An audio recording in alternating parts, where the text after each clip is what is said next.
अस्सलाम वालेकुम नाजरीन। 4-5 दिनों तक करत में ये कैफियत रही कि मुसलमानों के घरों पर छापे पड़ रहे थे।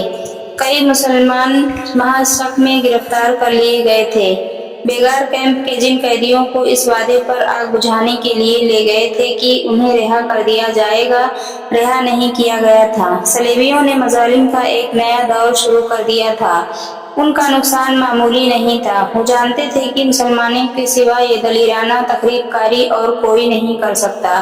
गिरफ्तार होने वालों में उस्मान सारम के 2 दोस्त भी थे, जो लड़कियों को रिहा कराने के लिए उसके साथ थे। उन्हें दरिंदों की तरह अजियतें दी जा रही थी। सलेबी बर्बरियत की हदों से भी आगे निकल गए थे, मगर उन्हें कोई सुराग नहीं मिल रहा था।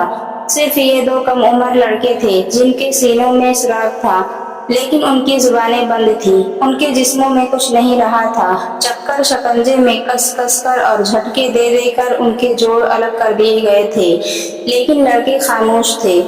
आखिर हरमन खुद कैद खाने में गया। उसकी तवज्जो भी उन 2 लड़कों पर थी। इसे मुसलमान मुखबरों ने बताया था कि आतिशजनी में उन 2 लड़कों का भी हाथ है। मुसलमान मुखबर 2 थे, दोनों उन लड़कों के पड़ोसी थे। वो मामूली सी हैसियत के आदमी हुआ करते थे, लेकिन अब घोड़ा गाड़ियों में सवारी करते थे और सलेबियों के दरबारी बन गए थे।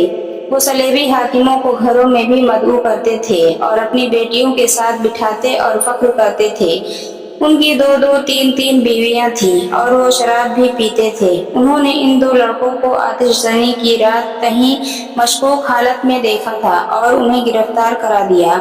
हरमन ने कैद खाने में उन दोनों नौजवानों की हालत देखी तो उसने महसूस किया कि नज़ा की हालत में पहुंचकर भी उन्होंने कुछ नहीं बताया तो ये कुछ भी नहीं बताएंगे।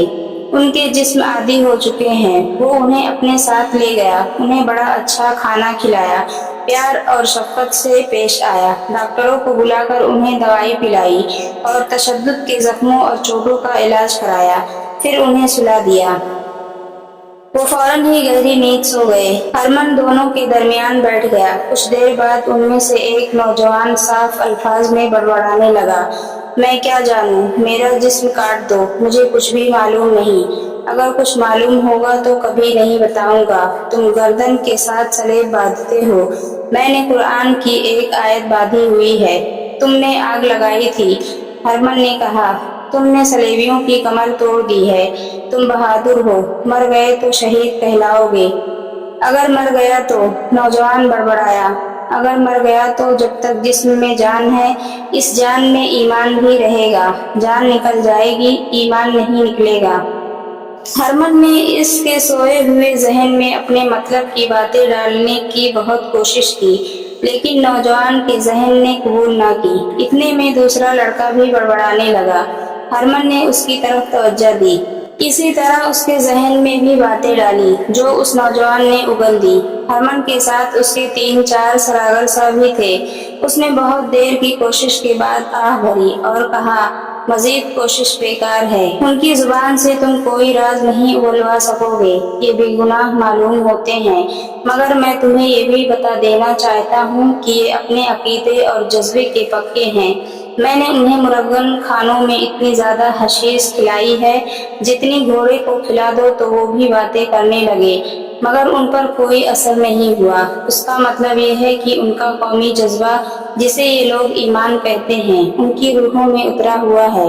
तुम उनकी रूहों पर कोई नशा तारी नहीं कर सकते। दूसरी सूरत यही है कि ये बेगुनाह होंगे। वो बेगुनाह नहीं थे। वो आतिशजनी और लड़कियों को आजाद कराने की मुहिम में शरीक थे। सलेबी जिसे गुनाह और जुर्म कह रहे थे, वो मुसलमान के लिए अजीम नेकी और जिहाद था, जो उन लड़कियों ने रूह और ईमान की कुव्वत से किया था। हशीश ने उन्हें बेहोश कर दिया था, उनकी अकल को सुला दिया था, मगर उनकी रूहें बेदार थी। सलेबी उनकी जुबान से हल्का सा इशारा भी ना ले सके। उन्होंने ये फैसला किया कि ये लड़के बेकसूर हैं। ये सलेबियों की मजबूरी थी। उन लड़कों की आंख खुली तो बाहर वीराने में पड़े थे। सलेबियों ने उन्हें बेहोशी की हालत में दूर ले जाकर फेंक दिया था। वो उठे, एक दूसरे को देखा और घरों को चल दिए। جو عیسائی اور یہودی باشندے آتش دھانی کی رات شہر سے نکل گئے تھے، وہ یہ دیکھ کر کہ کوئی حملہ نہیں ہوا اور امن و امان ہے تو واپس آنے لگے۔ صلیبیوں کی فوج جو باہر خیمہ زن تھی، اس نے بھی انہیں یقین دلایا کہ کوئی حملہ نہیں ہوا، وہ واپس چلے جائیں۔ چنانچہ ایک حکم کے تحت شہر کے 2 دروازے ان لوگوں کے لیے کھلے رکھے گئے جو واپس آ رہے تھے۔ لوگ کنبہ در کنبہ چلے آ رہے تھے۔ برجیز بھی کرک میں داخل ہو گیا اور اس کے ساتھ سلطان ایوبی کے 15 چھاپہ مار بھی شہر میں داخل ہو گئے۔ کرک کے لوگوں نے دیکھا کہ وہ چپ چاپ اور غریب سا موچی جو دنیا کے ہنگاموں سے بے خبر رات میں بیٹھا جوتے مرمت کیا کرتا تھا، 3 دنوں کی غیر حاضری کے بعد پھر راستے میں آ بیٹھا ہے۔ اس نے رات ہی رات 15 کے 15 چھاپہ ماروں کو عثمان سارم اور اس کے نوجوان ساتھیوں کی مدد سے مسلمان گھرانوں میں چھپا دیا تھا۔ ان میں اب کوئی کسی دکان میں ملازم تھا، کوئی صلیبیوں کے استبل کا سائس بن گیا تھا، کوئی مذہب کے طالب علم کے روپ میں مسجد میں جھاڑو دیتا تھا۔ انہیں اب یہ دیکھنا تھا کہ سلطان ایوبی کے حملے کی صورت میں وہ اندر سے کیا کر سکتے ہیں۔ کرنے والا کام صرف یہ تھا کہ کہیں سے قلعے کی دیوار میں اتنا بڑا شگاف پیدا کریں کہ اس میں سے گھوڑے بھی اندر آ سکیں یا قلعے کا کوئی دروازہ کھول سکیں۔ وہ انہی کاموں کے لیے زمین ہموار کر رہے تھے۔ عثمان سارم نے اپنی نوجوان جماعت میں اضافہ کر لیا تھا، لڑکیاں بھی تیار ہو گئی تھیں، مگر رینی الیگزینڈر سائے کی طرح عثمان سارم کے ساتھ لگی ہوئی تھی، اسے راستے میں روک لیتی تھی، اس کے گھر چلی جاتی تھی۔ اور ایک روز اس نے عثمان سارم سے پوچھا، عثمان، انور کہاں ہے؟ تمہاری قوم کے کسی گنہگار کے پاس۔ عثمان سارم نے جل کر جواب دیا، اس پر اللہ کی لعنت، رحمت کہو عثمان۔ رینی نے کہا، تم ہمارے خلاف لڑ کر مرنے والوں کو شہید کہا کرتے ہو، انور شہید ہو گئی ہے۔ عثمان سارم چکرا گیا، اسے کوئی جواب نہ بن پڑا، اور ان 2 لڑکیوں کو اٹھانے والوں میں تم بھی تھے۔ رینی نے کہا، لیکن تم ابھی تک گرفتار نہیں ہوئے۔ میں نے کہا تھا نا کہ تمہاری قید اور آزادی کے درمیان میرا وجود حائل ہے۔ کہو اور کتنی قربانی مانگتے ہو؟ عثمان سارم آخر نوجوان تھا، جسم میں جتنا جوش اور جذبہ تھا اتنی عقل نہیں تھی، وہ دانش مند نہیں تھا۔ رینی کی باتوں نے اسے پریشان کر دیا۔ اس نے جھنجھلا کر پوچھا، رینی تم کیا چاہتی ہو؟ ایک یہ کہ میری محبت قبول کر لو، رینی نے جواب دیا، دوسری یہ کہ ان زمین دوز حرکتوں سے باز آ جاؤ۔ تم اپنی قوم اور اپنی حکومت سے محبت کرتی ہو۔ عثمان سارم نے کہا، اگر تمہارے دل میں میری محبت اتنی ہی شدید ہے تو میری قوم سے ہمدردی کیوں نہیں کرتی؟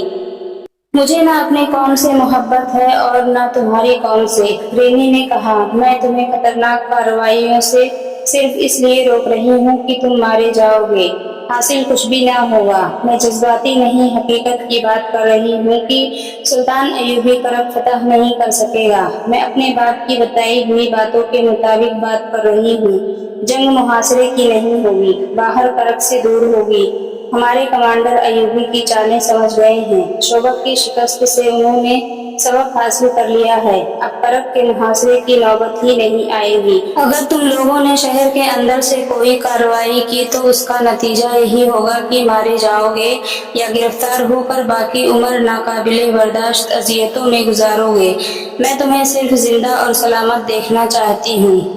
عثمان سارم سر جھکائے وہاں سے چل پڑا۔ اسے رینی کی آواز سنائی دی، سوچو عثمان، سوچو، میری باتیں ایک غیر قوم کی لڑکی کی باتیں سمجھ کر ذہن سے اتار نہ دینا۔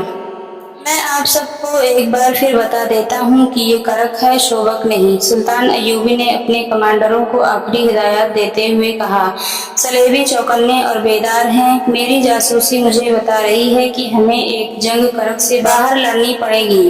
شہر کے اندر سے مسلمانوں نے کوئی زمین دوز کارروائی کی تو شاید وہ ہمارے کام نہیں آ سکے گی۔ اس کا نتیجہ یہ بھی ہو سکتا ہے کہ وہ بیچارے مارے جائیں گے۔ میں انہیں اتنے بڑے امتحان میں نہیں ڈالنا چاہتا۔ انہیں بچانے کی ایک ہی صورت ہے کہ حملہ تیز اور بہت سخت کرو۔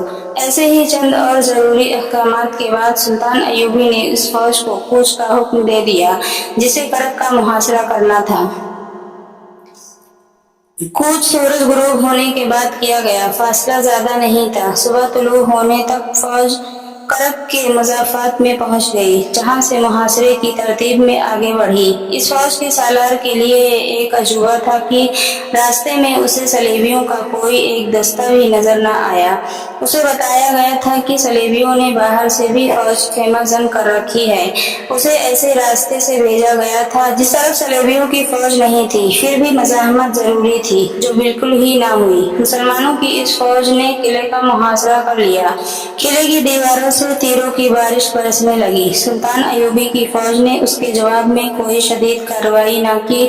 उसके कमांडर इधर उधर से दीवारों पर चढ़ने या नकब लगाने या किसी दरवाजे को तोड़कर अंदर जाने के अमकानात देखते फिर रहे थे। उन्होंने तीर अंदाजों को भी खामोश रखा। उनके साथ वो जासूस थे जो शहर से वाकिफ थे। वो उन्हें बता रहे थे कि अंदर कौन सी अहम जगह कहाँ है।